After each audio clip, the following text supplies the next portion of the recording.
like when I'm on stage, that's Wolf Haley all the way, but that's Tyler too. I'm just the same person living in my own movie fantasy world.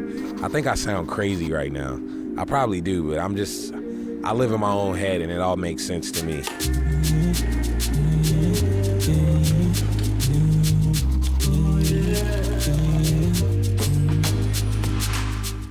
Being comfortable with failure and pushing towards freedom of expression in our work are personality traits that are going to define our success and satisfaction in the creative practice. Often key points within our creative journeys are going to require us to move through the insecurities of our typical daily experience and transcend to a place where we just get on with it and be proud of our stuff.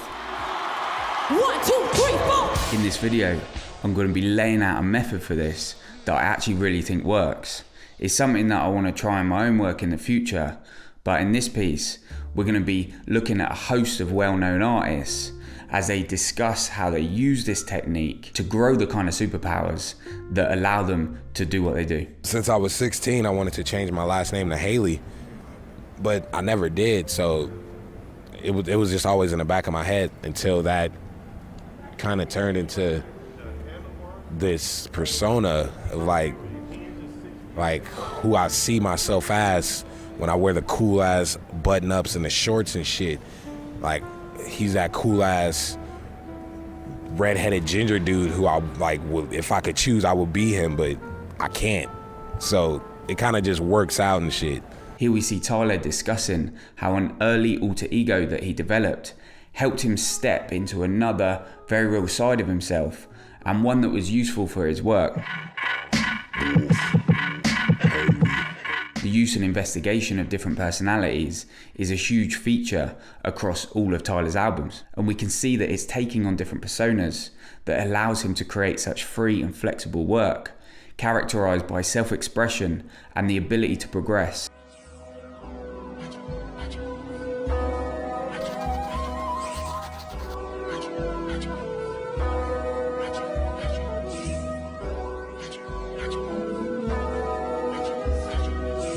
As humans, from day one, we're developing personalities that allow us to move through the world successfully and express ourselves in the best way that we can at the time. Now, obviously, discussions on this can go very deep, and by all means, develop your thoughts on that in the comments below if you feel like sharing. But the thrust of this video is to answer the question, as artists, when our work requires us to do or share something that might sit outside of what we could call our daily consistent personality, how can we move into a space where we're able to honor that creative urge as freely and honestly as possible? Sasha Fierce, when does she show up? Usually when I hear the crowd, when I put on my stilettos, when, like the moment right before when you're nervous and that other thing kind of takes over for you.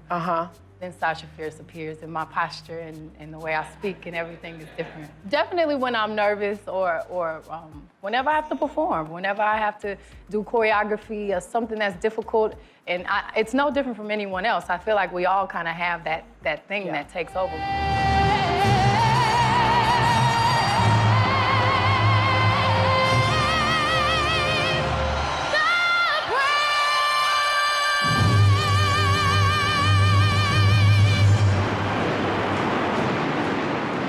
So with Tyler, Wolf Haley, Beyonce and Sasha Fierce all sitting there in the background, I now want to introduce this idea of the Batman effect and the human ability to create this powerful alter ego, something that can help us face and overcome the challenges that our daily consistent ego might struggle with. The most publicized scientific example of this alter ego-based phenomena at play was observed in a study conducted on children. The children were instructed to approach a challenging task using a superhero persona, such as Batman, and it was found that by taking on this alter ego, they are able to unlock greater persistence and perform better on the task than those who hadn't stepped into character.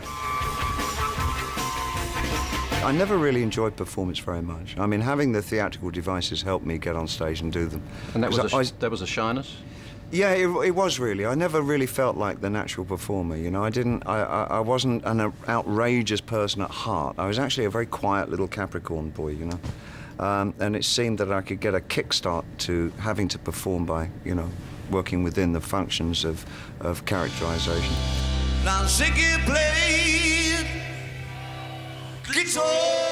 When discussing states of performance, we can go deep into psychology and recognize that to some extent, humans are being performative in many different social and professional states throughout their day. But the distinction here is the explicit nature by which we define that jump and the value that we can get when we clearly step out of our constant personality and into a more free, altered self.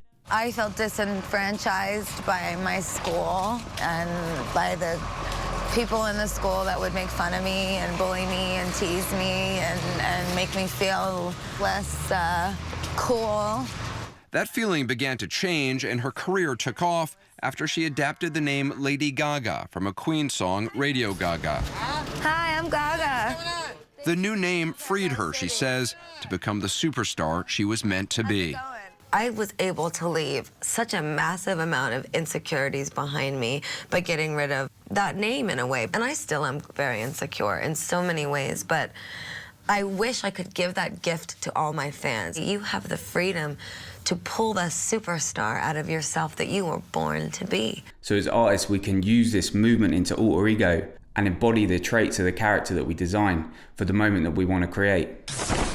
Molecules realign, becomes rigid. What kind of shapes can you make? Can be tailored to fit in any structure based on a rigid skeleton.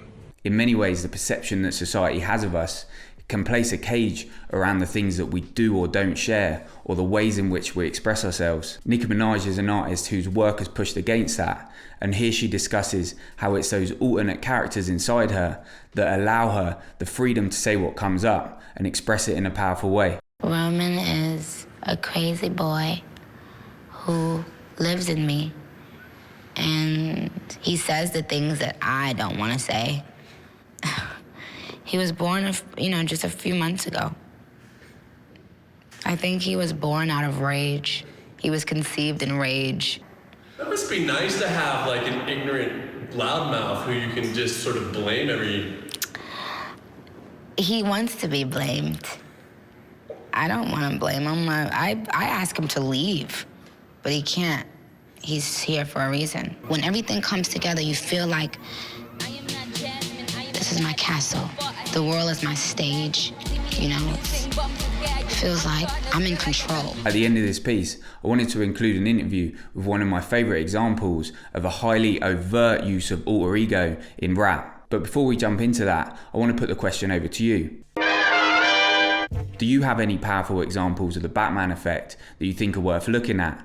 And importantly, what's the alter ego or characterization that might allow you to develop your own superpowers, finding new ways to express yourself more freely in your work? In my next video, I'm going to be pushing up against my own artistic comfort zone and speaking with a few artists from the Creative Minds community to discuss how they've managed to achieve this in their own work. So keep an eye out for that. And with everything said, thanks as usual for watching, and peace with whatever you're working on. Until next time. Something different, you know what I'm saying? And it fits with the theme of the rebel, the villain, where, to him, he don't care about the fame and all that shit. That shit is of no consequence, you know what I mean? It's more of the message of what's being said. Anybody in here could wear the mask and be the villain, male, female.